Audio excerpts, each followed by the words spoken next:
कुछ hate speech से संबंधित मामला नहीं दिया है। उन्होंने सिर्फ इतना कहा है कि जो अधिकारी हमें परेशान कर रहे हैं, यदि हमारी सरकार बनती है तो फिर उन अधिकारियों का हिसाब किताब होगा। तो सीधे तौर पर उन्होंने कहा कि ये इस तरीके के बयान हर राजनेता देता है जब वो चुनाव प्रचार में होता है। और लेकिन क्या ओपी राजभर इस बात पर राजी होंगे? क्या ओपी राजभर जिनकी जीती हुई सीट जो कि सपा के साथ मिलकर उन्होंने लड़ी थी, क्या वो आसानी से बीजेपी के खेमे में जाने देंगे? ये तमाम ऐसे सवाल हैं जो निकलकर बिल्कुल सामने आएंगे और यहाँ पर ओपी राजभर की जो अब इसमें कह सकते हैं भूमिका है वो बड़ी बनती हुई दिखाई पड़ेगी। पहले तो बड़ा जल्दबाजी में कह रहे थे कि भाई हम जो अब्बास अंसारी के साथ में मजबूती के साथ में खड़े हुए। आज का एक फैसला तय करेगा कि मऊ सदर विधानसभा सीट पर उपचुनाव होंगे या फिर नहीं। अब्बास अंसारी, मुख्तार अंसारी के बड़े बेटे, जिनकी विधायकी छिन जाती है हेट स्पीच मामले में 2 साल की सजा सुनाए जाने के बाद। लेकिन क्या आज मऊ सेशन कोर्ट में अब्बास अंसारी को राहत मिलेगी या फिर सुप्रीम कोर्ट का रुख करने के लिए मजबूर हो जाएंगे? क्या सुप्रीम कोर्ट में लड़ाई लड़ी जाएगी तो क्या विधायकी 6 महीने से पहले ही वापस अब्बास अंसारी की हो जाएगी? दरअसल अब्बास अंसारी को लेकर कई बड़े सवाल तो हैं, लेकिन कई बड़ी सुनवाई भी हुई है। जैसे कि बात करें 25 जून को इलाहाबाद हाई कोर्ट में सुनवाई हुई थी अब्बास अंसारी मामले पर, लेकिन अब्बास अंसारी को राहत नहीं मिल पाती है। दरअसल आपको बता दें कि आप स्क्रीन पर देखिए जिसमें कहा गया है कि अब्बास अंसारी ने आरोप लगाया था कि हेट स्पीच की सीडी को तोड़ मरोड़ कर पेश किया गया है। उन्होंने मऊ की एमपी एमएलए कोर्ट में पुलिस की ओर से पेश की गई हेट स्पीच से संबंधित ऑडियो की फॉरेंसिक रिपोर्ट और सीडी को इलाहाबाद हाई कोर्ट में चुनौती दी थी, लेकिन इलाहाबाद हाई कोर्ट से इस याचिका को खारिज कर दिया जाता है। इलाहाबाद हाई कोर्ट से अब्बास अंसारी को झटका लगता है, लेकिन आज बड़ा फैसला होना है क्योंकि आज अब्बास अंसारी की अपील पर मऊ सदर विधानसभा सीट से विधायक थे और मऊ की सेशन कोर्ट में आज सुनवाई है। आपको बता दें कि अब्बास अंसारी पर हेट स्पीच मामले के तहत उनकी विधायकी गई थी, मामला दर्ज था, लेकिन अब अब्बास अंसारी ने चुनौती दी है क्योंकि चुनौती इलाहाबाद हाई कोर्ट में सीडी को लेकर दी गई थी, लेकिन इसमें अपनी विधायकी को लेकर चुनौती दी गई थी। 31 मई को एक फैसला यहां पर सामने आया और 1 जून को विधानसभा सचिवालय खोला गया और फैसला सुनाया गया कि अब्बास अंसारी की विधायकी रद्द की जाती है, जिसके बाद खुद अब्बास अंसारी ने कोर्ट का रुख किया था। अब इलाहाबाद हाई कोर्ट से झटका लग जाता है, लेकिन मऊ सेशन कोर्ट से आज फैसला आना है। अगर फैसला अब्बास अंसारी के हक में रहा तो अब्बास अंसारी बकायदा विधायक रहेंगे, लेकिन अगर झटका लगता है तो क्या फिर सुप्रीम कोर्ट का रुख करेंगे? तो ये कई बड़े सवाल यहाँ पर खड़े होते हैं, लेकिन उससे पहले सवालों के जवाब खंगालने से पहले एक और रिपोर्ट दिखाना चाहेंगे जिसमें मऊ सदर सीट को लेकर चर्चा की गई है। जैसे कि आपको बता दें कि ये अंसारी परिवार का गढ़ माना जाता है। 1996 से यहाँ अंसारी परिवार ही इस सीट पर लगातार जीतता हुआ नजर आया है। मऊ सदर सीट की बात करें तो करीबन यहाँ पर 1.70 लाख मुस्लिम मतदाता माने जाते हैं, यानी कि बड़ी आबादी मुस्लिम वर्ग की मऊ सदर सीट पर देखी जाती है। 1996 में बसपा से चुनाव पहली बार मुख्तार अंसारी ने लड़ा था और चुनाव जीतकर विधायक बने। इसके बाद 2002 की बात करें, 2007 की बात करें तो उन्होंने निर्दलीय रहकर चुनाव लड़ा और चुनाव जीता। 2012 में मुख्तार अंसारी कौमी एकता दल से चुनाव भी जीते।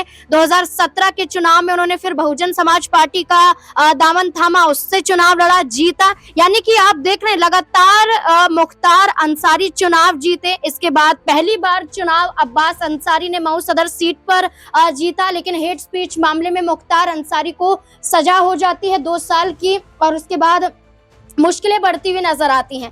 लेकिन अब यही सवाल है कि आज की सुनवाई में क्या फैसला होगा? क्या अब्बास अंसारी को राहत मिलती हुई नजर आएगी या फिर नहीं? न्यूज रूम में मौजूद है दिनेश, मेरे साथ मौजूद है। दिनेश, क्या लगता है आपको कि जहां बीते दिनों सुनवाई हुई थी, सुनवाई के दौरान उसे टाल दिया गया था और आज फिर से सुनवाई है, क्या अब्बास अंसारी को राहत मिल पाएगी?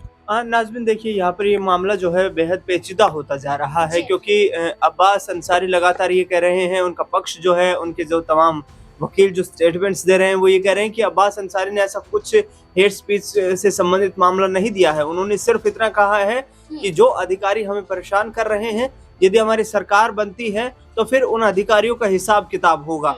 तो सीधे तौर पर उन्होंने कहा कि ये इस तरीके के बयान हर राजनेता देता है जब वो चुनाव प्रचार में होता है और उन्हें शासन प्रशासन से किसी तरीके की जो है समस्याओं का सामना करना पड़ता है।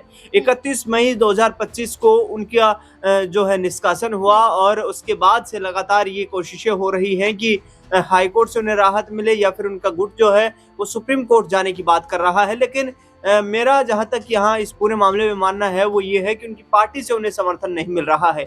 2022 में सीट शेयरिंग फॉर्मूले के तहत ये पार्टी जो है ये सीट जो है राजभर की पार्टी को मिली थी और समाजवादी पार्टी का अच्छा खासा सपोर्ट मिला था इस सीट पर। यहाँ तक कि समाजवादी पार्टी के कुछ नेताओं का ये भी कहना है कि यदि राजभर को ये सीट नहीं दी जाती तो भी समाजवादी पार्टी इस सीट से जीत रही थी। तो आप ये मानकर चलिए कि ये सीट जो है ये समाजवादी पार्टी के लिए गढ़ बन चुकी है। गाजीपुर लोकसभा सीट से जो है अफजाल अंसारी मुख्तार के भाई हैं, लेकिन अब ये देखना दिलचस्प होगा कि हाईकोर्ट का रुख उनके द्वारा कर लिया गया है और वहां से यदि उन्हें राहत नहीं मिलती है तो सुप्रीम कोर्ट से क्या राहत मिलेगी? क्या राहुल गांधी वाला ग्राउंड वो रखेंगे? क्योंकि जिस तरीके से उनकी सदस्यता जो निरस्त की गई है, पहले कोर्ट से आदेश जारी होते हैं, उसके बाद विधानसभा सचिवालय से जो नोटिस जारी किया जाता है कि अब वो विधानसभा के सदस्य नहीं रहे हैं। ये बड़ा झटका है अंसारी परिवार के लिए। कोर्ट से जरूर उम्मीदें होंगी उन्हें कि न्याय मिले और उनकी सदस्यता जो है वो बहाल हो। हालांकि इस मामले में राज्य सरकार काफी गंभीर है। राज्य सरकार की तरफ से लगातार ये कहा जा रहा है कि इस तरीके की जो हीन भावना वाली प्रवृत्ति के लोग हैं, जो राजनेता है, जो समाज में अपना दबदबा बनाना चाहते हैं और लोगों में भय का माहौल बनाना चाहते हैं, उनके खिलाफ सरकार सख्ती से काम करेगी। कानून अपना काम कर रहा है, लेकिन अब्बास अंसारी को हाई कोर्ट से बड़ी यहाँ पर उम्मीद दिखाई देती है। देखिए बिल्कुल इलाहाबाद हाई कोर्ट से कहीं ना कहीं अब्बास अंसारी को झटका बीते दिनों लग जाता है। जो वो चुनौती पुलिस अधिकारियों को लेकर उनके द्वारा पेश किए गए सबूतों को लेकर जो किया गया था, लेकिन इसके बाद देखा जाए तो आज जो मऊ की सेशन कोर्ट में सुनवाई है, इसको लेकर कहा गया कि उनकी पार्टी सहयोग नहीं कर रही। क्या वाकई ऐसा है? क्या ओम प्रकाश राजभर अब्बास अंसारी का समर्थन नहीं कर रहे हैं, उन्हें बचाने की कोशिश नहीं कर रहे हैं, या फिर अब्बास अंसारी के जरिए ये कदम अब ओम प्रकाश राजभर उठा रहे हैं? ओम प्रकाश राजभर क्या भारतीय जनता पार्टी से लड़ रहे हैं? और दो बड़े पहलू यहाँ पर नजर आते हैं। दोनों पहलुओं पर चर्चा करने की कोशिश करेंगे।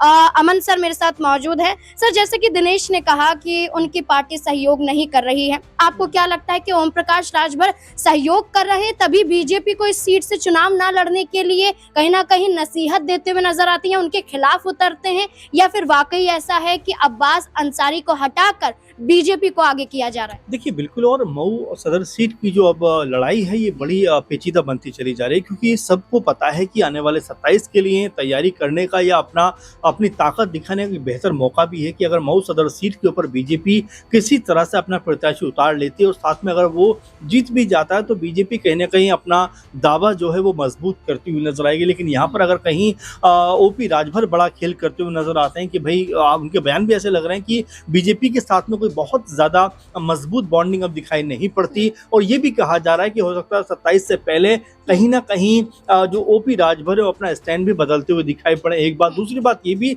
इसमें दिखाई पड़ती है कि अब्बास अंसारी यानी उनके पूरे परिवार की अगर बात की जाए तो उनके पिता मुख्तार अंसारी का इस सीट के ऊपर बड़ा मजबूत और ताकतवर दबदबा रहा है। 96 से 2022 तक इस सीट के ऊपर 5 मरतबा वो चुनाव जीते हैं, और आप समझ सकते हैं कि कितना दबदबा उनका इस सीट के ऊपर है। और 2022 में जब अब्बास अंसारी इस सीट के ऊपर आते हैं तो वो भी चुनाव जीतते हुए नजर आते हैं। तो एक कह सकते हैं कुल मिलाकर कि यहाँ पर जो वोट बैंक है वो पूरी तरह से मजबूत है अंसारी परिवार का। इसीलिए चाहे पार्टी कोई भी हो, चाहे वो बसपा हो या सपा हो या निर्दलीय भी हो, लेकिन यहाँ पर जीत जो है वो अंसारी परिवार को ही मिलती हुई। ओम प्रकाश राजभर को भी कहीं ना कहीं मालूम है कि उन्हें भी अंसारी परिवार का साथ देना पड़ेगा, लेकिन ये भी हमने देखा कि बीजेपी इस सीट पर नहीं जीत पाई है, तो वो कहीं राजभर से कहीं इस बात पर लड़ाई तो नहीं चल रही है कि बीजेपी चाहती है कि वो जीते, कोई मुस्लिम मुस्लिम चेहरा उतार कर, जी। और यही ओम प्रकाश राजभर का कहना है कि वो अंसारी परिवार के जरिए इस सीट को दोबारा जीत। देखिए, अगर हम आंकड़ों पे भी बात करें तो नजर आता नाज़मीन की लगभग 1,70,000 यानी कि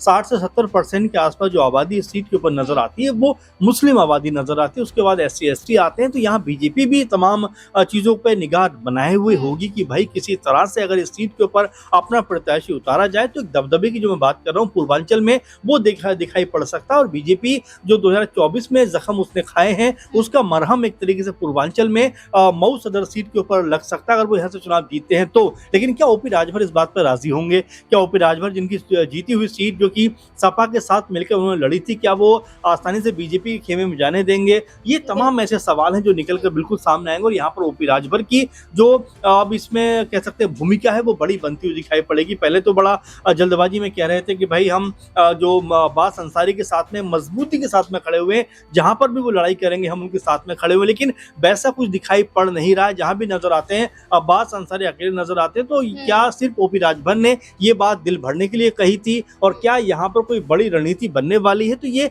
तमाम ऐसे प्रश्न हैं जिसके जवाब आने वाले दिनों में जरूर मिलेंगे। लेकिन फिलहाल देखकर ऐसा लगता है कि मऊ सदर सीट पर उपचुनाव को लेकर तमाम दलों ने अपनी अपनी कमर कस ली और ऐसे में बीजेपी का रुख देखना होगा कि क्या वाकई में ओपी राजभर का वो समर्थन करेंगे या फिर अपना प्रत्याशी उतारते हुए दिखाई पड़ेंगे। बिल्कुल, अब यही सवाल है क्योंकि कोर्ट के एक फैसले पर सब कुछ टिका हुआ है। कोर्ट के फैसले के तहत अगर अब्बास अंसारी की याचिका को फिर से खारिज कर दिया गया या उनके समर्थन में फैसला नहीं सुनाया गया तो उनके पास विकल्प तो है कि वो हाई कोर्ट जाएं, वो सुप्रीम कोर्ट जाएं। लेकिन इस सीट पर, मऊ सदर सीट पर, तो ओम प्रकाश राजभर के जरिए ही बड़ा फैसला लिया जाना चाहिए क्योंकि अखिलेश यादव के जरिए तो अंसारी परिवार का समर्थन किया जा रहा है। लेकिन ओम प्रकाश राजभर का क्या स्टैंड रहने वाला है? क्या अब्बास अंसारी के इस फैसले पर उनकी भी निगाहें टिकी हुई हैं कि फैसला आता है और उसके बाद वो कहीं ना कहीं निर्णय लेंगे? क्या लगता है आपको इस पूरे मुद्दे को लेकर? अपनी राय कमेंट सेक्शन में जरूर दें। देखते रहें SPN9 न्यूज़। धन्यवाद।